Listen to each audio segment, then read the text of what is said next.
Hello everyone. You'll notice straight away that I am not David. I don't have his lovely voice and amazing accent. My name is Mike Corradi, and I am the producer and host of A History of Italy podcast. If, like me, you're a big fan of the History of Spain podcast, you may also be interested in my own A History of Italy.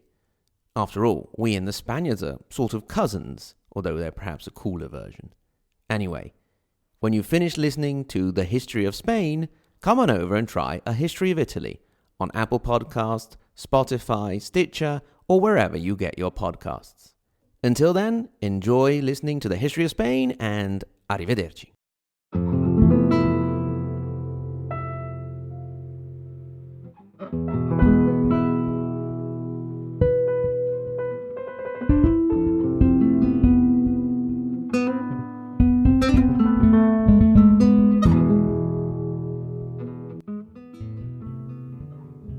I'm David Cott, host of the History of Spain podcast, and this is episode 21 called Formation and Society of Al-Andalus.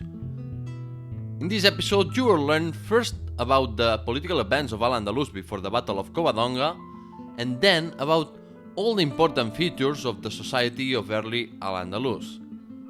Subscribe to the podcast to not miss an episode. In the previous episode, we learned about the origins of Islam and the first 3 years of Muslim conquest of the Iberian Peninsula. At the end, I talk about the fall into disgrace of Musa and Tariq, but I didn't mention that the decision of Caliph Sulaiman wasn't only taken because he felt envious and threatened of their rising popularity. The key reason was that all the hints led Sulaiman to believe that Musa ibn Nusayr was trying to establish his own dynasty, breaking the political unity of Islam. The Caliph was right in suspecting Musa, because Musa had left his sons governing Ifriqiya, Maghreb, and Al-Andalus. The appointment of the governor of Ifriqiya was a prerogative of the Caliph, so in appointing Musa his son, he was undermining the Caliph's authority. It was intolerable. For the moment, Sulaiman removed Musa ibn Nusayr from power and confiscated the spoils of war of the campaign in the Visigothic kingdom. But he was planning to do more than that. Meanwhile, Abdelaziz acted as Wali of Al-Andalus, which is the Arabic title for governor. The main aim of Abdelaziz was the consolidation of Muslim rule over Spain, which wasn't an easy task, since the Muslim manpower wasn't enough to establish firm control over all of Spain. The fact that part of the Berber and Arab forces left Al-Andalus only weakened the position of the new political entity, so Abdelaziz had to quickly reinforce the army with new Berber warriors.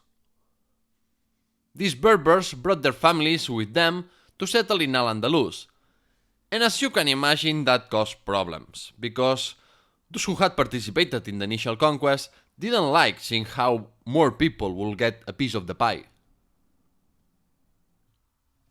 With new Berber reinforcements, Abdelaziz launched new expeditions in the coasts of Lusitania, in modern Portugal, and Tarraconensis.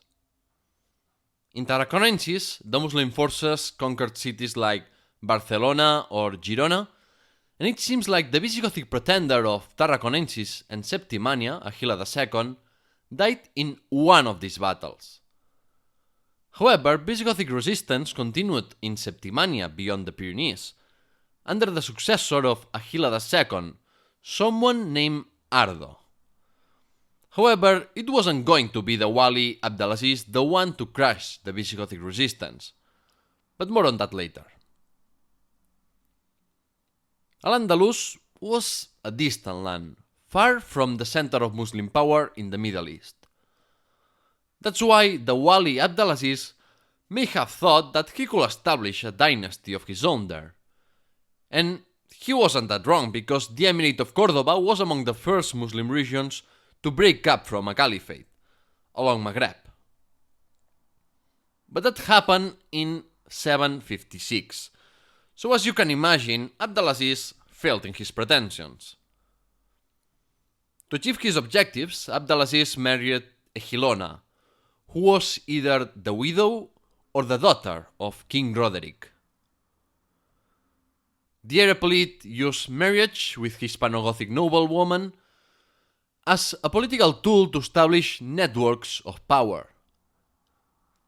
This gesture may have been conciliatory to the native nobility, but it alarmed the Erepolite because Egilona was not just some random wealthy noblewoman. According to Arab sources, Egilona persuaded Abdelaziz to wear a crown and to make his subjects bow to him as if he was a king. So yeah, Caliph Suleiman rightly suspected his intentions. Moreover, it was rumored that Egilona kept secretly being Catholic and that Abdelaziz may have converted, which was an offense punished by death in Islamic law. All these rumors reached Damascus through the Erepolite that was worried about the loyalty of Abdelaziz.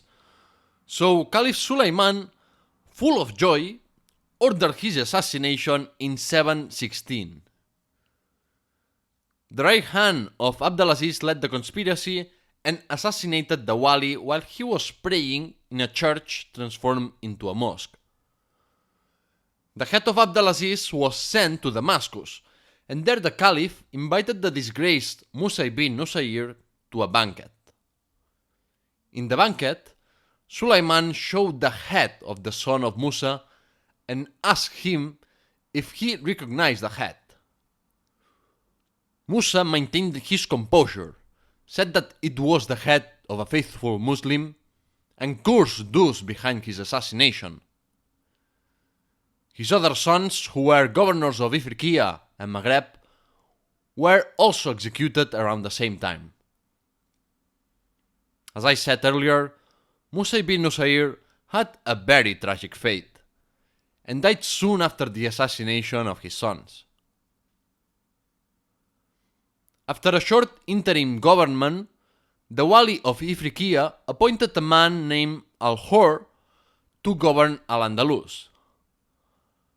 Al-Hur had three important objectives: to restore the authority of the Umayyad Caliphate in Al-Andalus, to establish a more developed administrative apparatus, and to destroy any Visigothic resistance.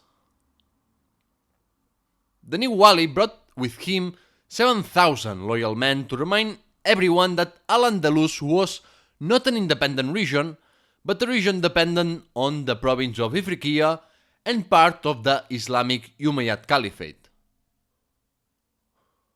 The first thing Governor Al-Hur did was to move the capital from Seville to Córdoba, which will remain as the capital of Al-Andalus for centuries to come.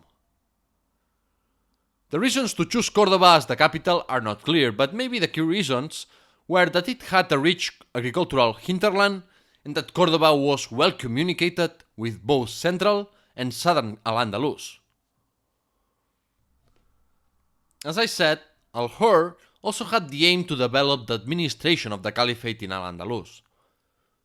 He did so by sending Berber or Arab officials with administrative, military, and judicial functions to towns, and by establishing small garrisons in certain urban areas. He also systemized the taxation of territories subject to capitulation treaties, and he returned some properties to previous Christian owners, which were subject to taxation. Talking about that, a key issue of the early Muslim conquest was the settlement of the conquerors. The estates of the Visigothic crown and the estates of those nobles and clergymen that were killed or fled from Al-Andalus were available to distribute in some way. This generated a debate among the conquerors, as some argued that those properties should be communal for the Islamic community, while others argued that those properties should be distributed among those who had participated in the conquest. In the end, the criteria to distribute the available properties was inconsistent in Al-Andalus. In some cases, properties were divided among the conquerors, while in others, properties were given to a single person. The distribution of land along racial discrimination generated tensions between the Berber and Arab settlers. The Arabs were always given the most fertile lands, but despite these issues, the Muslim Berbers wouldn't yet burst. Something that helped to maintain peace for the moment was precisely the fact that Arabs and Berbers had different preferences and ways of settling. Arabs usually exploited individually large estates subject to taxation, and they settled in the main cities and fertile lands such as those of the Guadalquivir Valley. Frequently, a single Arab tribe settled in the same area, so you had that one tribe dominated Zaragoza or another Malaga. In contrast, Berbers settled in less fertile lands, such as Extremadura, the Central Meseta, or mountainous regions. Cities such as Toledo, Mérida, or Valencia had a significant Berber population, but in general, the Berbers formed small rural communities where property and governing was communal.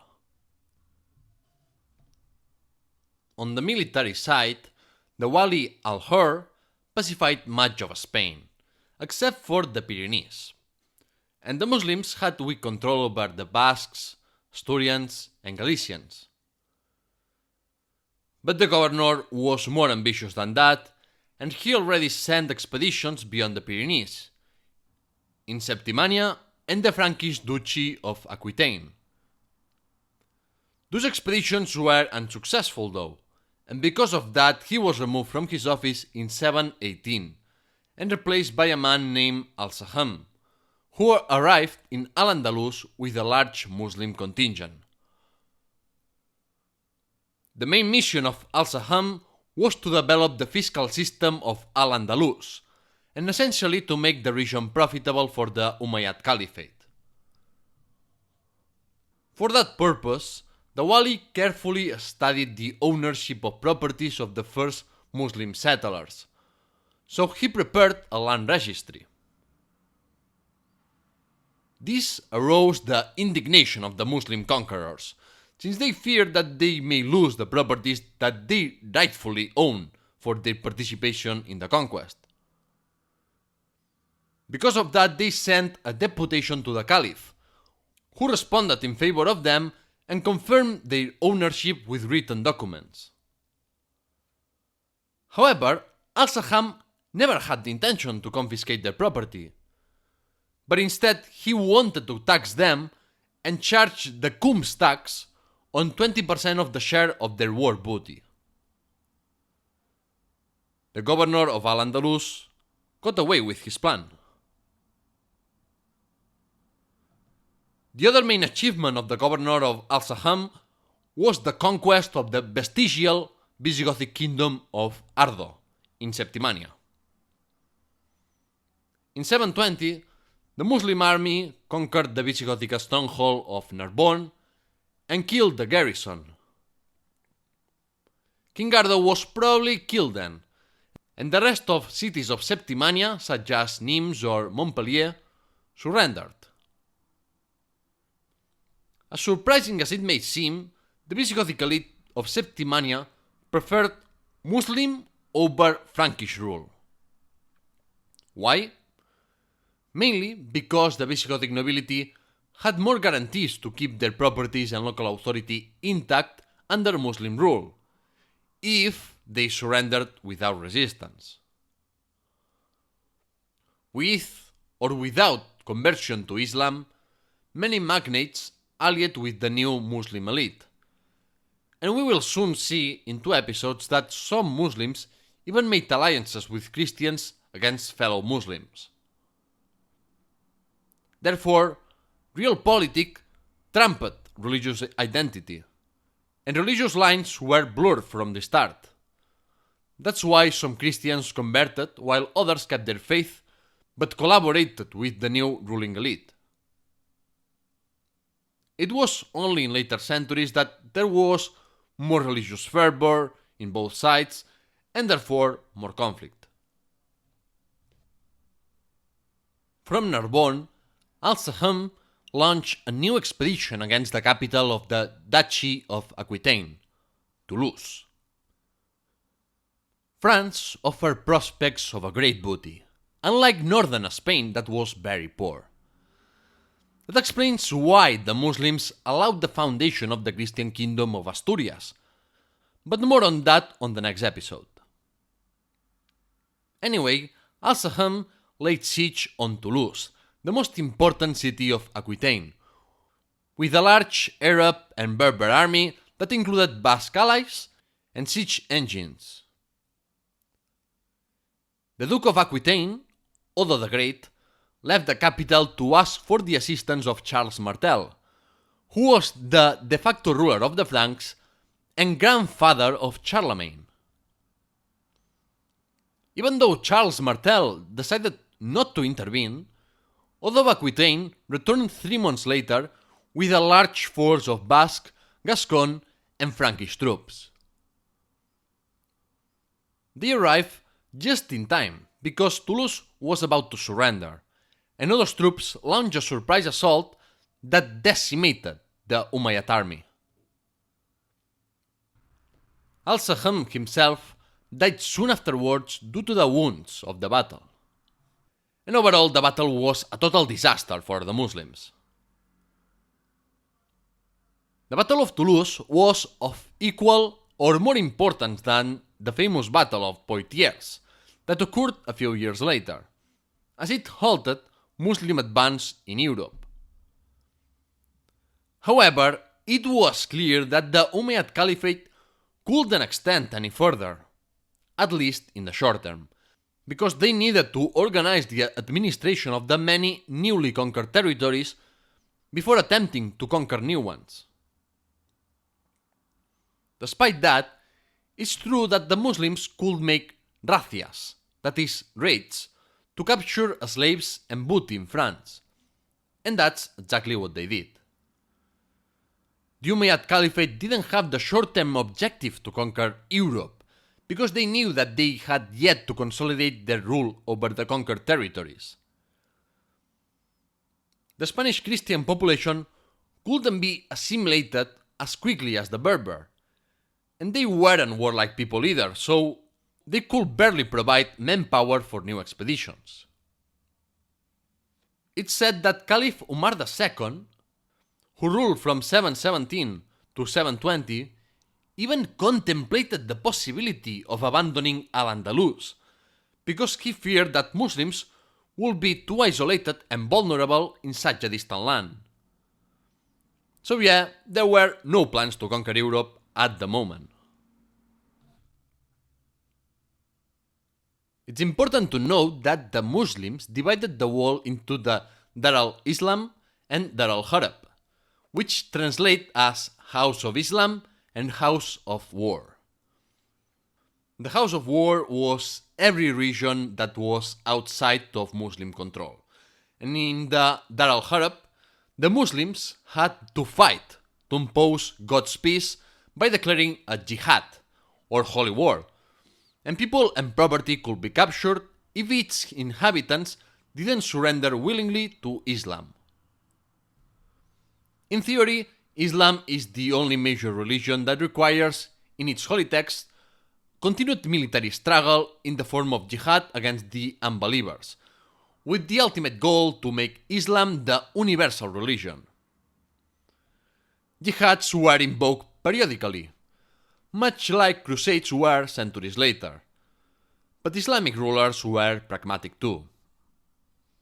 The main reason they didn't consolidate their control over northern Spain is that it would have been unprofitable to do so, and instead it was better to leave that area as Dar al-Harb, the House of War, to make periodic raids to capture slaves and booty, because they cannot do that in the Dar al-Islam. Going back to the story, the remnants of the Muslim expedition in France proclaimed a new governor. The new wali was Abd al-Rahman al-Ghafiqi, a very respected Arab commander that was loved by the Muslim troops because he was generous with the distribution of booty and he treated fairly the Berber population. The first thing he ordered was a retreat to the headquarters of Narbonne, from where he planned to rebuild the army to launch a new offensive. Nonetheless, his popularity earned him political enemies, so the governor of Ifriqiya didn't respect the election of the soldiers and instead appointed a man named Ambassa to govern Al-Andalus. Al-Ghafiqi will serve again as wali between 730 and 732, being the leader of the Umayyad army in the Battle of Poitiers or Tours. But more on that in 2 episodes. Now, let me introduce you very important concepts and vocabulary related to the new society of Al-Andalus. I will repeat these concepts from time to time, but try to learn them now because I can always be explaining them. The first thing to know is that we can classify the peoples of Al-Andalus according to their religion and ethnic origin. The religious classification is easy. There were Muslims, Christians, and Jews, and they usually lived in separate neighborhoods. The classification according to ethnic origins is more complex though. At the top of the society you had a tiny Arab Muslim elite that was itself divided in clans, and they had great rivalries such as that of the Qais against the Yaman. The Berbers of North Africa constituted the bulk of the Umayyad army in Al-Andalus, but the great majority of the population was still native Hispano-Gothic, and we're talking about maybe more than 85%. Some people wrongly believe that most of the Andalusi population was North African or Middle Eastern, but no, that's just a myth easily refuted with literary and genetic evidence. There were also minorities such as Jews that constituted more than 5% of the Andalusi population. And a few decades after the initial conquest, there were important influxes of Slav and black African slaves. As we will see throughout the history of Al-Andalus, ethnic segmentation and tribal loyalties were features of Al-Andalus that largely influenced the politics and revolts of Muslim Spain. Now, if we combine the religious and ethnic classification, we distinguish between the Hispano-Goths who remained Christians and those who converted. The Christian Hispano-Goths under Muslim rule became known as the Mozarabs.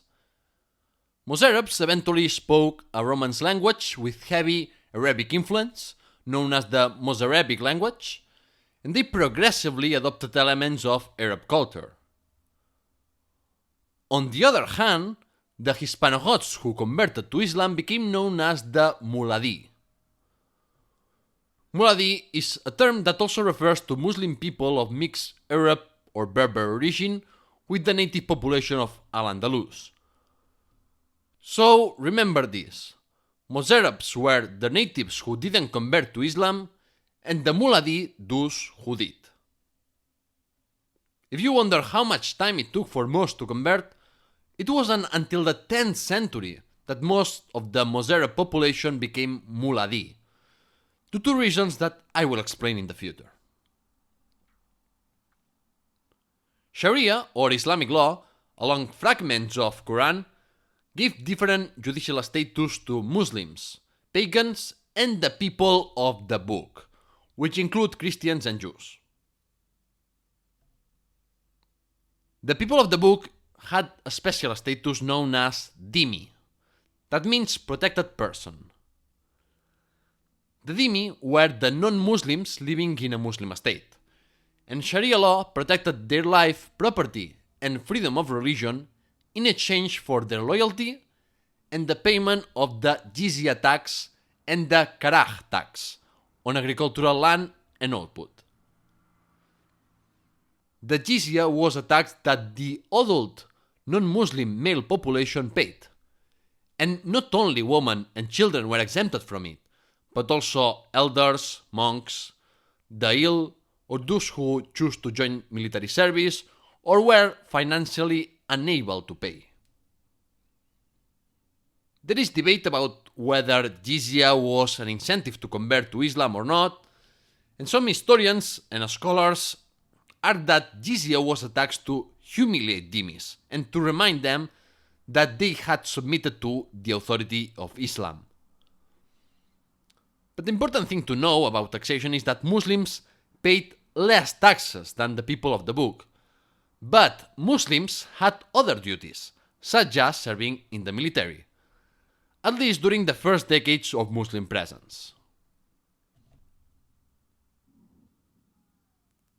However, the idea that there was a convivencia, that is, that Al-Andalus was a kind of multicultural paradise where Muslims, Christians, and Jews lived together and in harmony, is far from reality.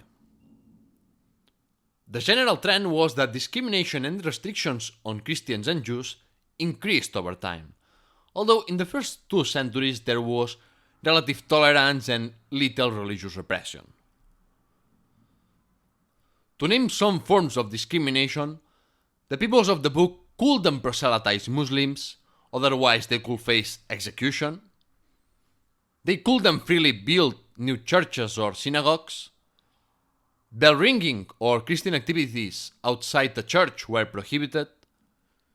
Jews and Christians eventually had to wear special clothes to distinguish themselves. They had no chance of holding important civil and military positions. They couldn't carry weapons. Dhimmi couldn't marry Muslim women.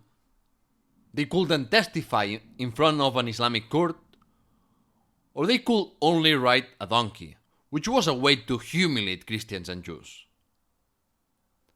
That said, it's for sure correct to say that the status of Sephardic Jews, that is, Spanish Jews, improved much compared to their status under the late Visigothic kingdom, until the fundamentalist Almohad and Almoravid empires conquered Al-Andalus.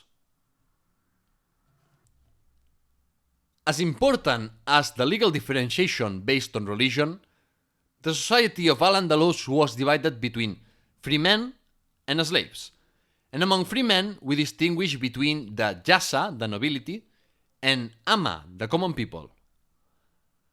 The Jassa was mainly formed by Arab aristocratic lineages, but part of the Visigothic aristocracy was incorporated as well. Some Berbers and former slaves managed to ascend the social scale and become Jassa, because Jassa included those who held important positions within the state.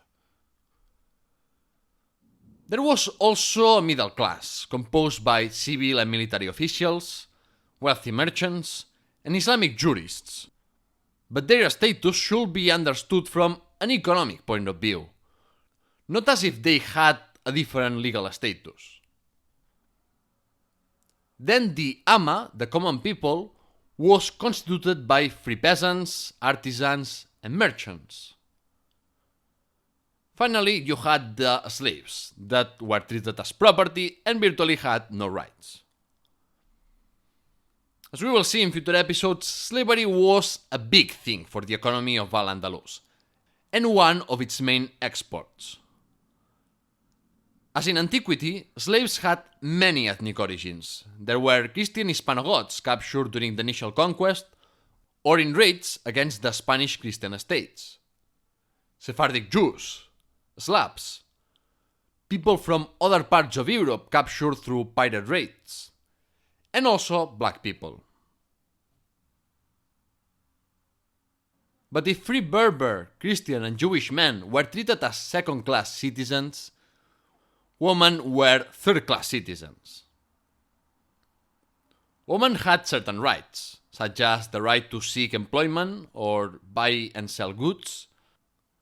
But they had limitations in the right to own and inherit property, and husbands were allowed to beat their wives under certain circumstances. Women's rights became more restricted when the fundamentalist Almoravid and Almohad empires conquered Al-Andalus. But in the first centuries of Muslim rule, women's rights weren't much different compared to those of the Christian states. The verdict. In today's verdict, I want to talk more deeply about the historiographic debate between the proponents and detractors of La Convivencia, the theory that claims that Muslims, Christians, and Jews coexisted in relative peace in Al-Andalus. This interpretation started with some French pseudo-intellectuals of the Enlightenment who romanticized Middle Eastern cultures. For them, this interpretation was also a way to attack Catholicism and Spanish culture, but they didn't provide historical data to support their claims. Then in the 20th century, there was a great rivalry between two exiled Spanish historians, Américo Castro and Claudio Sánchez Albornoz. Américo Castro defended the Convivencia, while Sánchez Albornoz defended the classic Spanish nationalistic interpretation. But it wasn't until the 80s that the theory was popularized, after the Spanish transition, maybe in an attempt to make a parallelism between the pluralist Spanish post-Franco society and that of Al-Andalus. Maria Rosa Menorcal with her The Ornament of the Wall and Chris Lowney with his A Banished Wall are the most mainstream proponents of La Convivencia, while authors such as Joseph Pérez, Eduardo Manzano Moreno, or Serafín Fanjul are among the most well-known opponents. I pointed out earlier why this theory doesn't fit historical reality, but we need to understand that the presence of Muslim states in Spain lasted centuries. The Al-Andalus of the 8th century is not the same as the Al-Andalus of the 12th or 15th centuries. In the first centuries, Muslims were more tolerant. But why was that the case? To start with, Muslims were a minority. But when they became a majority in the mid-10th century, discriminatory measures increased against the dhimmi and religious persecution went wild under the Almoravid and Almohad empires.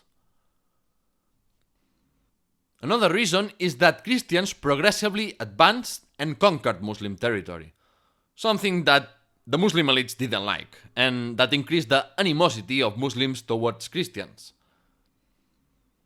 If Al-Andalus had been so tolerant, there wouldn't have been as many ethnic and religious revolts as there were, in contrast to Christian Spain, where revolts were mostly aristocratic.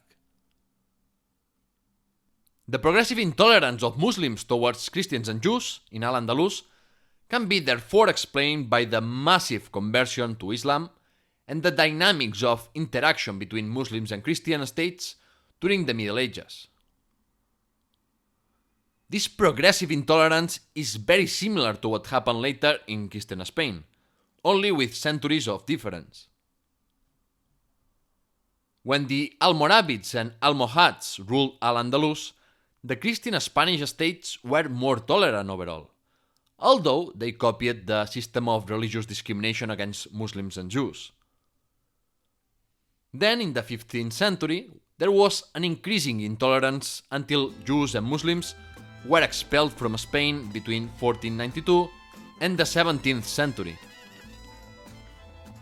Catholic Spain has been criticized for not reciprocating Islamic tolerance, but that is, in fact, what it did: reciprocate Islamic progressive intolerance. And with that, the verdict ends. In the next episode, the Reconquista will start with the mythicized Battle of Covadonga and the foundation of the Kingdom of Asturias. Make sure you listen to that one too. To end this episode, let me remind you that the podcast has a website, thehistoryofspain.com, where you can find the scripts of the episodes, a list of books about the history of Spain, and subscribe to the bi-weekly newsletter. Please subscribe to the podcast on Apple Podcasts, Spotify, YouTube, and more. Review the podcast and follow the social media accounts of Instagram, Twitter, and Facebook. I hope you enjoyed the episode, and thank you for listening.